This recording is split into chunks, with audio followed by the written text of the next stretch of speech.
Next question is also for both of you, gentlemen, and Alan, you first. Specifically, what would you do to cut the budget, and why do you believe breaking the spending cap increased our budget? Please explain. Well, I think first of all, what we've got to do is we've got to understand that we can't keep putting the burden on the people on the state of Texas. We can't keep taxing everybody out of their house and home. And I'm of the opinion that when you look at all the different situations, like the 20-cent gas tax that we have, 3 cents of it goes to the EPS, 7 or 8 cents of it goes to education, and the rest goes to TxDOT.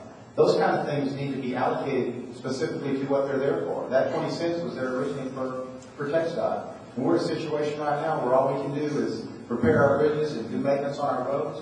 And if we, as a legislature, don't start addressing where the monies are being spent and how we're spending the monies, then what's going to happen is it's going to keep going up. 99 billion in 99, 164 billion in 2007. We've got to do some things that make a difference to the households that we're representing. I mean, folks, you know, the taxes just keep going up and the paycheck just keeps getting smaller.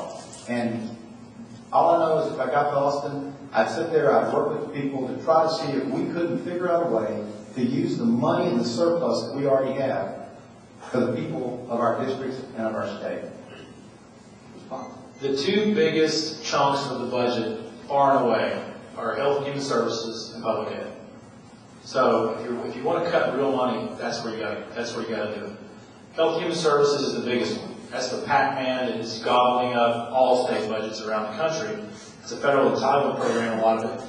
But the thresholds for how you basically get certified to get the funds out of health and human services budgets are set too high. And secondly, it's a federal, it's a program that the states have to give waivers, Medicaid waivers. You have to apply for a waiver and come up with a different system to fund Medicaid. I can tell you a lot of this is tied to illegal immigration and citizenship. And that cuts over across a lot of these public ed and health and human services issues are the non-citizens. That's one big thing, and that's why illegal immigration is such an important issue in terms of cutting the budget. But secondly, we got to get a Medicaid waiver in our own system. And I'm in a think tank where we do a lot of research on this. I've been doing a lot of reading about it. And one of the things that we're thinking about trying to do next session as conservatives is come up with literally looks like a voucher system where you just instead of going through all this bureaucracy, you just literally, you can cut expenses almost like 50% by just writing a check based on what their income levels are and things like that. You can cut out 50% of your health and human services budget. One of the things we did 4 years ago is combine a lot of the health and human services agencies that saved several $billion.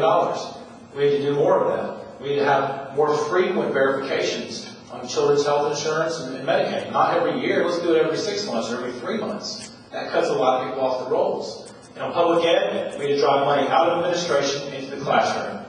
That's how you cut the budget.